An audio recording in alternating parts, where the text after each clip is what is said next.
Under the Chinese Belt and Road Initiative, China attempts to create a new connectivity to place Beijing in the center of the global economy. This happens both through financial instruments, aggressive takeovers of companies, and development projects by Chinese companies.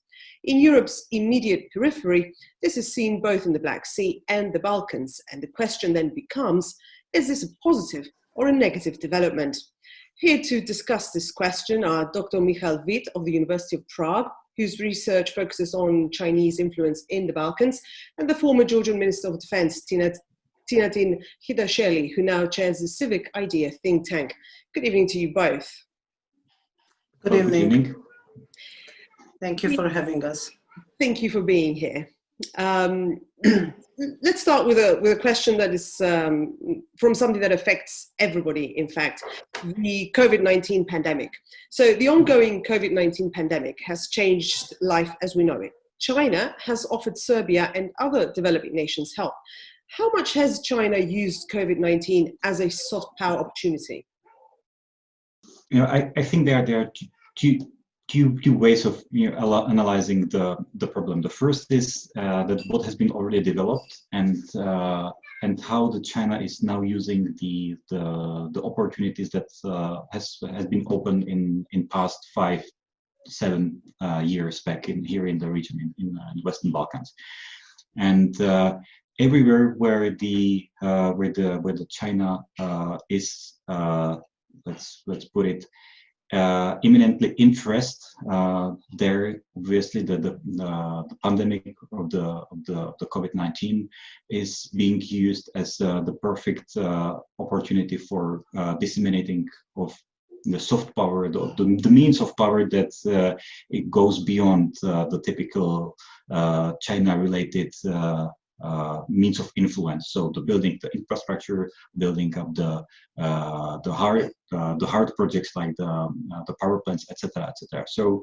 especially in Serbia, where the footprint is the biggest, vertically both and horizontally, we can see that it's the very open competition of ideas, very open competition of the influence and the interest that is being focused on the center of the Western Balkans, so on Serbia and more specifically on Belgrade. In other countries of the Western Balkans, we can see, it's pretty obvious that where there is in areas like North Macedonia, Albania, even Montenegro and Bosnia, when the interest is more dispersed, there is not clear the entrance to the soft power. There we can see that basically it's just in part of the bigger game that is played with the pandemic. So the soft power in this regard goes hand in hand with the economic footprint and the real influence that is now displayed as being focused on Serbia. Mm-hmm. And what about Georgia and region? Yeah, Serbia is a big country, Georgia is a small country. So because of that, obviously you have difference of approaches and difference of influence operations as well. But what is significant in case of Georgia, we just completed the full research of the Chinese influence operations in Georgia, put it in reports, and when you look to all these variables on one paper, then it looks really dramatic, because otherwise you somehow do not feel it.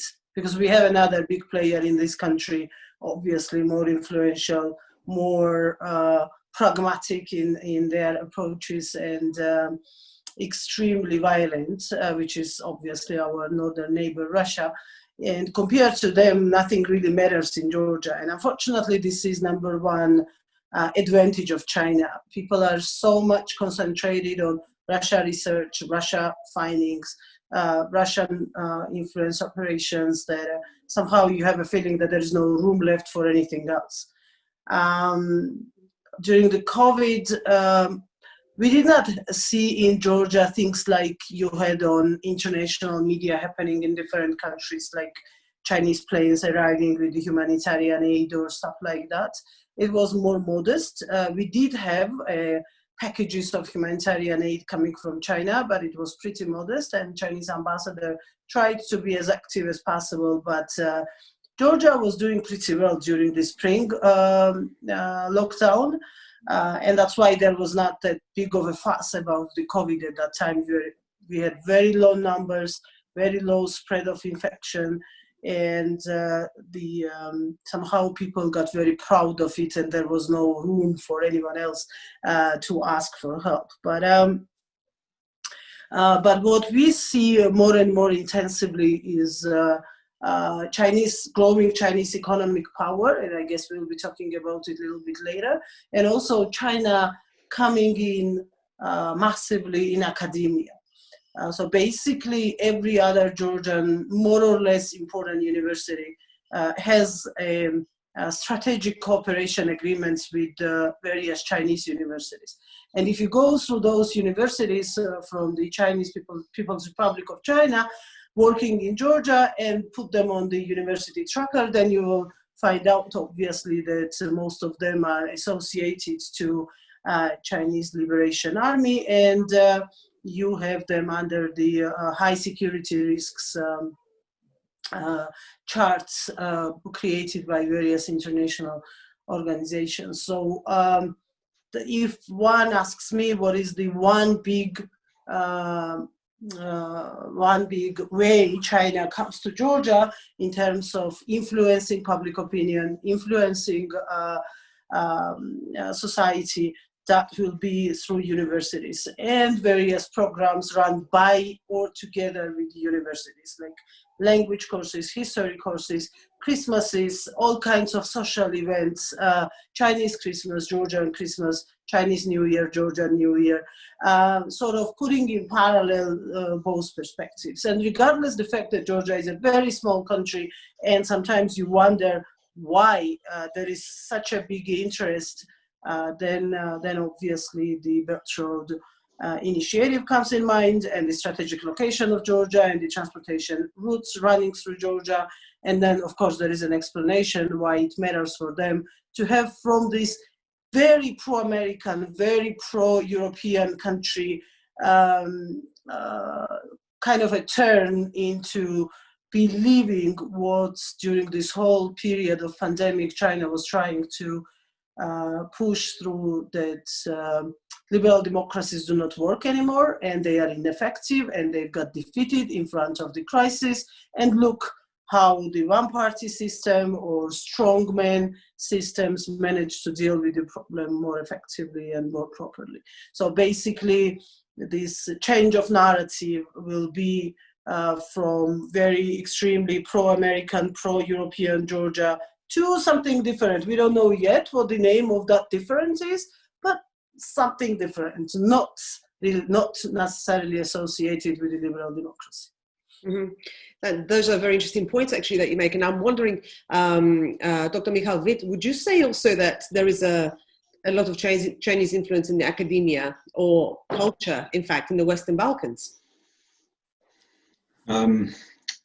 Again, I would distinguish here two things. The first is pretty obvious. So the China is newcomer to the region.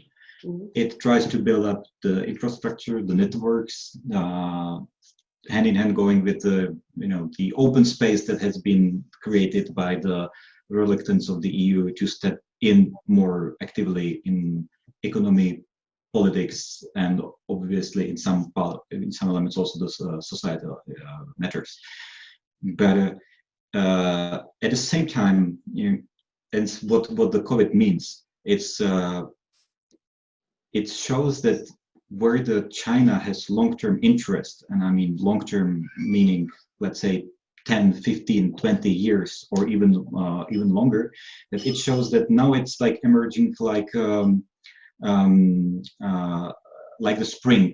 So suddenly all those networks, ties, cooperation schemes. Now during the COVID, it's emerging like extremely naturally. So for instance, in case of Serbia, if your embassy or the Chinese, the connection between the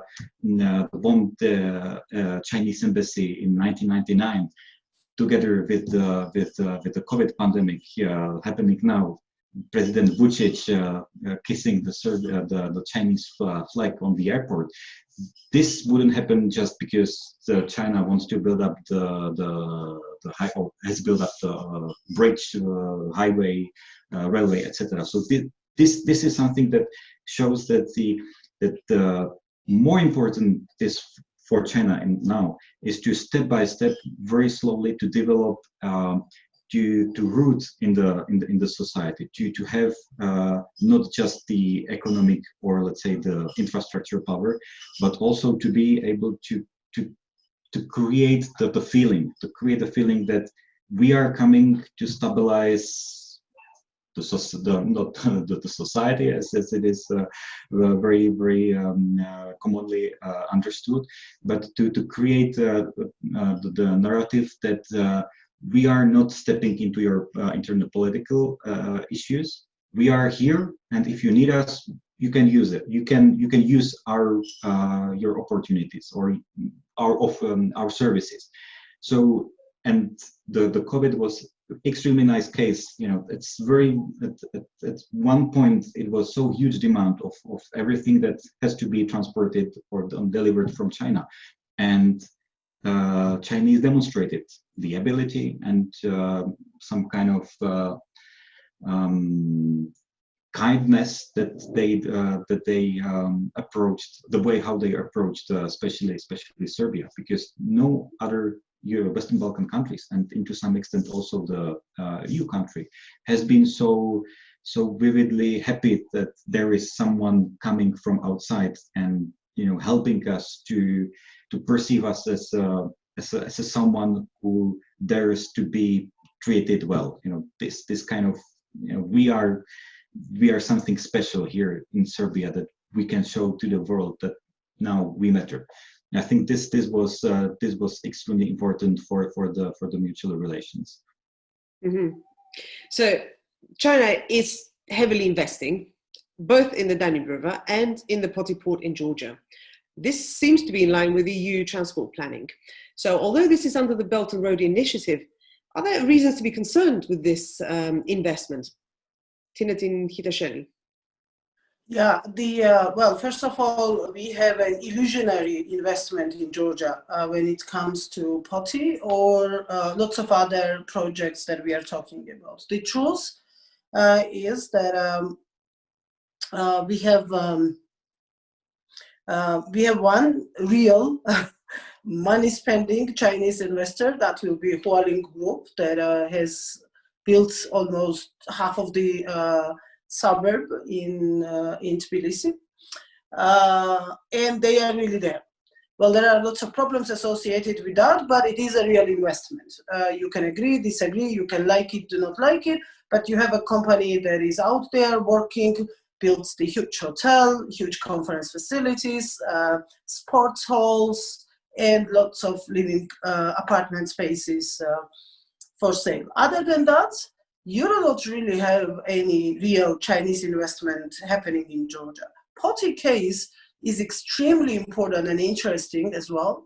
It's important because it's a strategic asset of the Georgian state, and whatever happens in Poti at the end of the day affects the strategic interests of this country. And it's interesting because there are so many interests intertwined that sometimes if you do not follow it very closely, you will lose a track why all of that is happening. So what is happening in Poti Free Industrial Zone is that in 2016, Georgian government, the Prime Minister issued a special decree by which they gave 75% of Poti Free Industrial Zone to CEFC. Anybody who works on China knows this company. Their reputation is beyond the boundaries. And then there was a promise of development, hundreds of millions of dollars to be spent as an investment for the purposes of better and prosperous life of Georgia. none of that happened. Meanwhile, in exactly a year, the heads of CEO and all the chief executives of the CFC were arrested, as you know, and then the company got bankrupt. But up to now, like a week ago still, there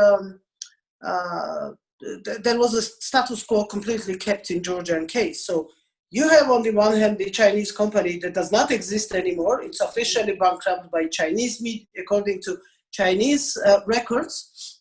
But in Georgia, they still are active and they still hold the property and supposedly are doing the operations. And the main reason for that is that the whole China business in my country goes through an extremely corrupt network of former government officials, former vice prime minister of Georgia, who is the most vivid example of the corruption case in Georgia, against whom actually, who was one of the reasons why Rose Revolution happened in Georgia in 2003.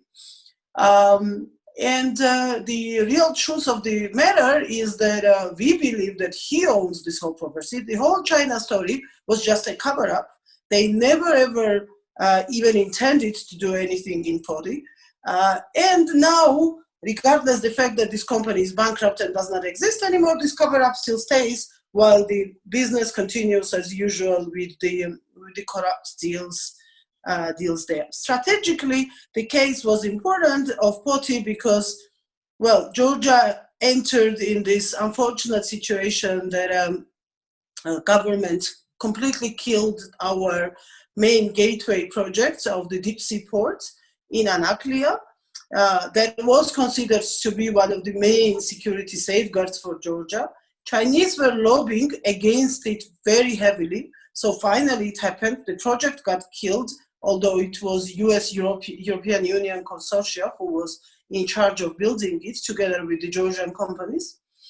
And now Poti stays as the only exit for Georgia to the rest of the world and to the European transit lines, which, as I've said, on paper is run by the 75% run by the non-existing Chinese company. So there is this whole corrupt conspiracy going on around most of the heavily advertised deals and supposedly investment plans of China that actually never happened and never got into real existence in my country. We'll see how things develop. There is a huge new initiative coming up that was promised that after the COVID, China will be heavily investing in Georgia. I'm pretty sure it's going to be the same story as before, but we need to look for it. The problem, and I finish with this, is that now when there is such a huge money shortage in the world because of the economic problems every country is facing, obvious question always is, where is the money going to come from? And we all know how these decisions are made in not necessarily democratic states. So there is always this fear that if things go the way we see right now they might go, then we will end up with huge Chinese economic capture in most of the states, especially as vulnerable as my country is, and I believe Serbia or Montenegro or North Macedonia for that matter are. And it might be the new chapter in this whole influence operations that we've never seen before. Mm-hmm. So, Dr. Michal Witt, do you think this is the case also in the Western Balkans? Yeah, it's pretty hard to answer because, you know, if you don't want to stay just repeating all the narrations about how bad China is and how corrupt they are, etc., etc. Well, the coin has two sides. The first is they are bringing cash. They are corrupt. Yes. They are more easygoing than the Europeans. Yes. They are distributing the money in cash, which is very important. So, yeah, they are. It's this strategic element is here, but on the other hand,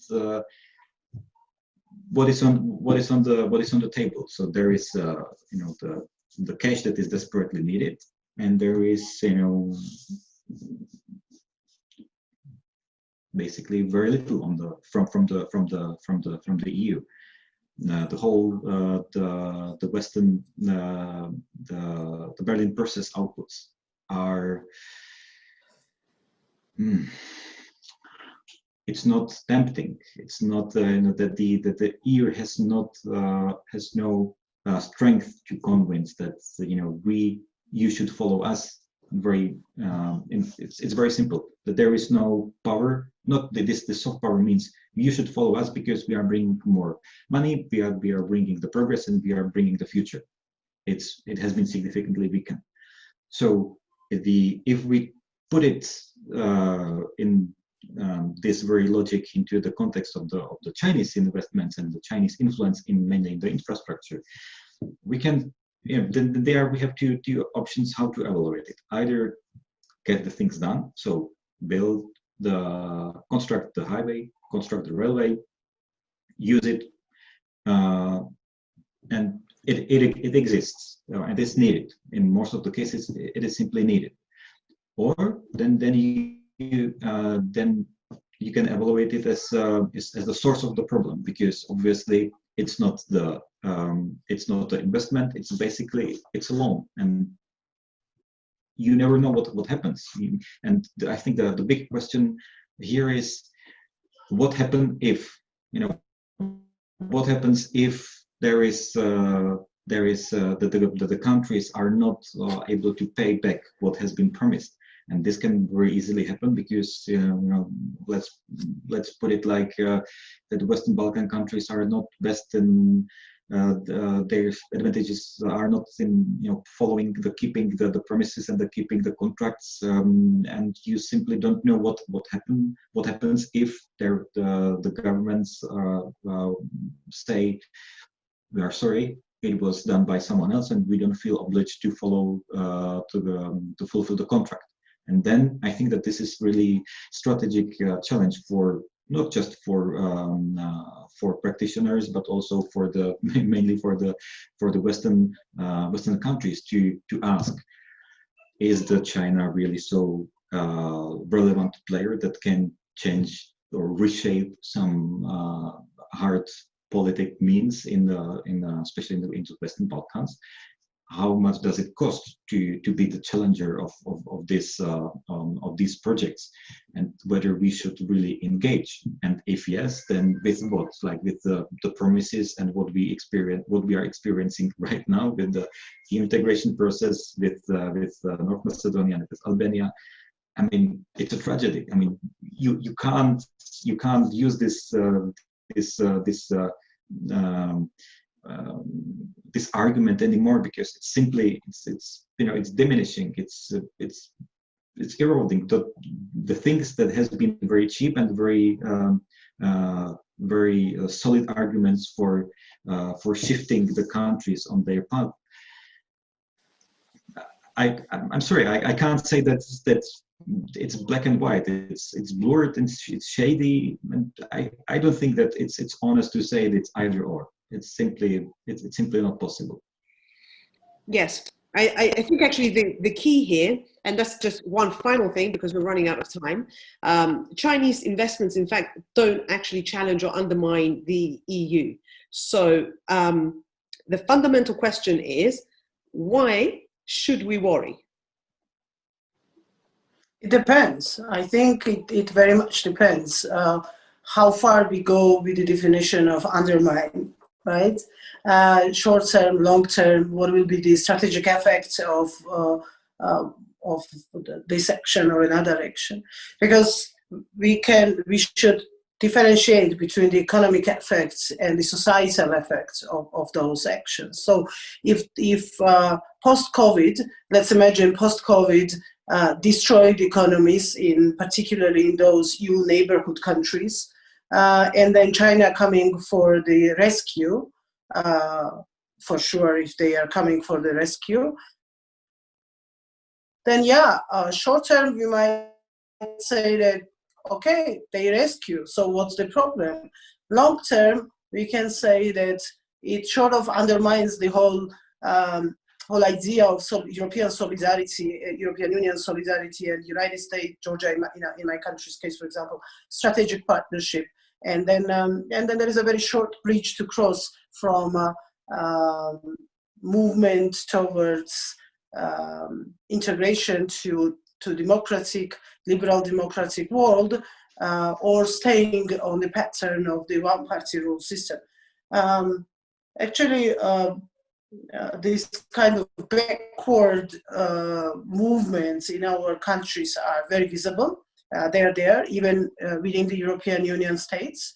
And if China manages to stay strong amongst the population as a strong nation by the understanding of the voters, then it's a much more encouragement for the people like Mr. Orban or my prime minister, or you can name them. Unfortunately, there are lots of them at this moment.